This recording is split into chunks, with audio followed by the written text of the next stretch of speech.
Yeah, it's going. Okay, so I had Chapter 18. It's called the Mile High Club. It's basically broken up into two parts. The first part's about Obama selecting his vice president candidate, and the second part's about the Democratic convention. So the chapter opens up with Joe Biden. He is flying into Minneapolis to have a secret meeting with Obama at the Graves Hotel. And at first, Biden didn't want to be vice president. He thought it was kind of like a no-name position, and he wanted to be Secretary of State. He thought that was a better job. He really wanted to do that. And then, so Biden's driving to this meeting at the Graves Hotel in Minneapolis, and he was really nervous. He's dressed incognito because they were all worried about him being seen and then leaking out to the media. And he commented to one of his aides that he was so nervous because it was the first job interview he'd been on in 20 years. So, yeah, Biden wanted to be Secretary of State. He thought that was a better job.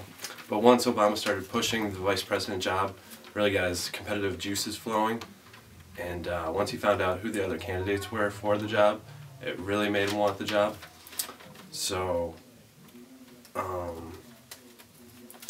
that's how the chapter opens. Then it jumps back in time about a year before that, 2007, where Biden was in the media and he got in trouble for saying that Obama was the first black candidate that had a chance at being president because he looked good, he was articulate, and he was a nice looking guy. This got him in a lot of trouble, and he was apologizing all day long to people. And a year after that, he dropped out of the presidential election after he only received 1% of the vote in Iowa. And for some reason, he actually gained some stature after this because he dropped out gracefully, and people thought they gave him respect because he realized that his chances were up and didn't want to fight anymore. So he had actually gained a little bit of clout after dropping out, and he wasn't sure who he wanted to put his newly gained political influence behind. He wasn't sure if he wanted to back Hillary or Obama. He told both candidates that he wasn't going to back either one, and he just gave them advice. He told Hillary that she should keep on going. She shouldn't drop out as long as she felt like she had a chance at winning. And he told Obama that he shouldn't smash Hillary in the media. He should just let her go on and do her own thing, and that if she dropped out gracefully, it would benefit both of them. So he was giving people advice, but he really wasn't backing anyone. And after Obama won the nomination, he started hinting towards his advisors that Biden was the man for the job. And he kind of knew that he wanted to select Biden, but he still had respect for the committee and the process of choosing the vice president. So he wanted to go through with that because he had respect for that. And it was really important to him that the committee select candidates and that he go through and he choose who the next vice president would have been. So the committee came up with the first list, and it was just less than stellar. Obama wasn't happy with the short list, and not a lot of potential people on there, like just slim pickings, and he wasn't really happy with it. So even though he wanted Biden in the back of his mind, he kept thinking like the smart choice might be Hillary because of, she's tough, she's smart, and she has 18 million voters behind her, which isn't a bad thing. But his advisors suggested that he shouldn't do that because of all the baggage that she brings with her. And there's always the Bill thing, Bill Clinton, and they just told her that it would probably be, or told him that it would probably be a bad idea to select Hillary as the vice president candidate. So at the end of July, the list was down to 3 people: Virginia Governor Tim Kaine, Indiana Senator Evan Bayh, and Biden. Of the 3 people, Obama felt closest to Kaine, the governor of Virginia. They both went to Harvard, they both had similar paths. They spent time overseas, and both their grandparents were from the same town. But he also liked Bayh because he was the senator of Indiana, and he thought that would help him carry the vote in that red state, which would really help him out. And there was Biden, who Obama really wasn't sure about. He always had problems like saying stupid things and just making dumb comments. His mouth got him in trouble a lot. So he interviewed all three people, and then jumps back in the chapter to the beginning when Biden's in Minneapolis and they're having their secret meeting. They talked for about 90 minutes at the Graves Hotel, and they were both just kind of feeling each other out. Obama was kind of skeptical about how Biden at first didn't want to be vice president, wasn't sure if he'd be more suited as Secretary of State. So he talked to him, and then after that, he made his choice, and he went with Biden. And up until the last second, Obama really wasn't sure if his choice was right. He was kind of worried about it. He even said to his advisors, "I can't believe I'm doing this. I can't believe I'm going with Biden." And McCain felt the same way once he heard about it. Because McCain thought he was going to clearly go with Hillary, and McCain was worried that if he did choose Hillary, they would come up with this huge, mega media storm that would just block out the sun, and they would just have this like ultimate team. So he made his choice. He called up Bay and Kane, told him the bad news, told him he was going with Biden for the vice president. And then the next part of the chapter, there's a little segment about John Edwards. And John Edwards at this time is in North Carolina, wondering how everything went so badly for him. Ryle Hunter had just had a baby, and the media got hold of a bunch of pictures of Edwards holding the baby. And this was not good. And Edwards had planned to go on ABC News and talk about it, and he was going to come clean about the affair, but he was going to deny the paternity of the child. He was going to say it wasn't my kid. But his advisors told him against that. They told him the only way that you should do that is if you come completely clean and tell him the truth. But Edwards still thought he had a chance at the Attorney General spot.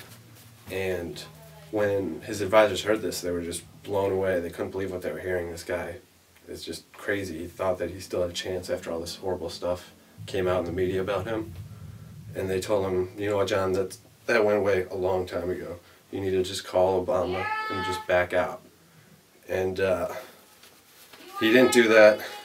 It wasn't until the beginning of the convention that he realized how bad things really got for him. Because at first he was supposed to speak, and then they called him, they told him, "We don't want you to speak, we don't even want you to come, just stay away from us. You're basically like the plague now, anything you touch dies." So they told him they wanted nothing to do with him basically, and that was that. And then after that part of the chapter, it goes back and they start talking about the Democratic Convention in Denver. And the big obstacle that Obama thought he had was overcoming the Clintons, who he was worried about Bill and he was worried about Hillary, and they were both supposed to speak at the convention, and he was just worried that they were gonna screw it up somehow. Bill had been in the media saying that McCain really gets it when it comes to foreign affairs, and that he really understands what it's all about. And Hillary had been in the media saying that this country really has a horrible choice coming to them. So Obama had no misconceptions about the Clintons. He knew that wherever they go, they kind of dominate the room, they kind of cause drama, and he wanted both of them to speak on the same night at the convention, kind of shortened it up. When Hillary heard this, she was not happy. She thought she was going to have her own night to speak because of all the stuff they'd gone through. So Obama kind of gave in. He gave Hillary one night, and then he gave Bill the next night. So the convention started, and it didn't start good. On the first day, there were protesters in the street, anti-Obama, pro-Hillary protesters, and the first night of the convention was considered a complete failure. And the next two nights, Hillary was up the next night, and Bill the night after that, and then Obama was up the fourth night. So if the Clintons didn't do a good job, Obama would only have one day to kind of salvage what the convention was. So Hillary was preparing. She knew what the stakes were. She knew this was her biggest chance to it was going to be her biggest stage of her entire career. So she was really preparing for her speech. She'd been practicing for 2-3 days, and then the day of the convention she took a nap before her speech. She woke up, went down and talked to her writers, her speech writers, and she looked at the speech and it had been changed. While she was napping, Bill went in and he changed just basically the entire speech around, and Hillary was furious. She made her writers change it all back, and then they were writing up until the very second that the limo pulled up to the convention center. And she got up, she gave a speech, she did a great job, she did exactly what she had to do. A proud American and a proud supporter of Barack Obama.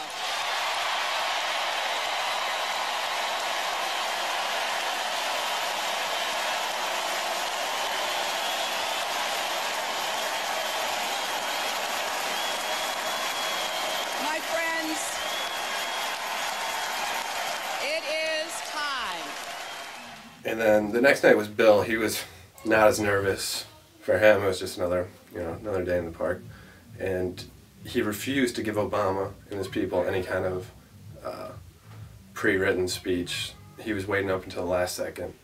And then Bill went up and he said exactly what he had to say. He said exactly what the country needed to hear about Obama to elect him president. But we have important work to do tonight. I am here first to support Barack Obama. And